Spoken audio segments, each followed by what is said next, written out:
आखिरी बात मैं इस हवाले से जिक्र करना चाह रहा हूँ, कुर्बानी के हवाले से। हम बच्चों को छुपा छुपा के रखते हैं, एक साइड पे करते हैं। कुर्बानी हो रही है, बच्चा डर ना जाए, घबरा ना जाए, गले पे छुरी फिरेगी, इतना खून देखेगा, इसके अंदर दहशत वहशत पैदा हो जाएगी। ये चीज़ें दुरुस्त नहीं है।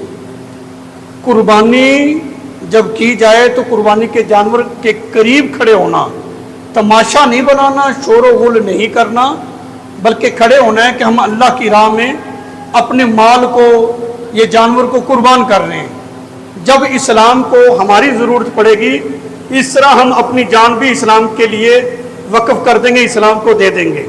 ये एक जज्बा पैदा किया जाए।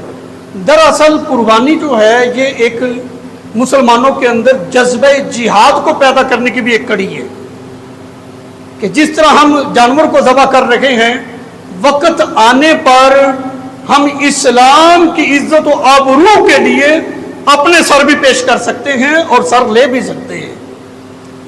हम अपने बच्चों को छुपा छुपा के रखेंगे तो इनके अंदर ये जज्बा कैसे पैदा होगा? ये यूं ही डरते रह गए। डरने वाला सिलसिला इस्लाम के अंदर नहीं है। इस्लाम तो अपने मानने वालों को दिलेर बनाता है ना जी। तो ये चीज़ें नहीं होनी चाहिए और तमाशे वाली सूरत भी नहीं होनी चाहिए कि बस हम तमाशा देखें। और आखिरी बात आज के जुमा के हवाले से वो ये है कि जानवर को ज़बह करना अल्लाह की राह में, लेकिन उस जानवर को अजियत नहीं देनी, उसको तकलीफ़ नहीं देनी, धक्के नहीं देने, कुर्बान करने से पहले उसकी टांगें नहीं तोड़नी है, उसको ज़ख्मी नहीं करना है। अच्छे तरीके के साथ उसको ज़बह करें, अपने ज़बिया को आराम पहुँचाएँ। यही रिवायात में आया है। समझदार आदमी से ज़बह करवाएं ताकि वो अच्छे तरीके से उसको बांध भी लें। और ज़बह करते हुए ये जो हड्डी निकली हुई होती है ना गर्दन में, इसके दरमियान में छुरी रखी जाए तो बड़ी आसानी के साथ 4 रगें काटनी होती हैं। जानवर को ज़बह करते हुए आसानी से कट जाती है। जब छुरी इससे आगे पीछे हो जाए तो वो हड्डी में जाकर रुक जाती है। बिला वजह की जानवर को बहुत ज़्यादा तकलीफ होती है, तो तकलीफ नहीं पहुंचानी है। समझदार आदमी से जानवर को ज़बह करवाना है, क्योंकि ये कुर्बानी के अय्याम में सिर्फ कसाब लोग नहीं होते, हर किस्म के लोग जो है वो आ जाते हैं कि चलें ठीक है इस मौके से फ़ायदा उठाया जाए। उन्हें कहें फ़ायदा आप उठा सकते हैं, लेकिन आपको ज़बह का हुनर आता है कि नहीं? ये हम अल्लाह की रज़ा के लिए ज़बह कर रहे हैं, जानवर को बिला वजह तकलीफ नहीं पहुंचानी है।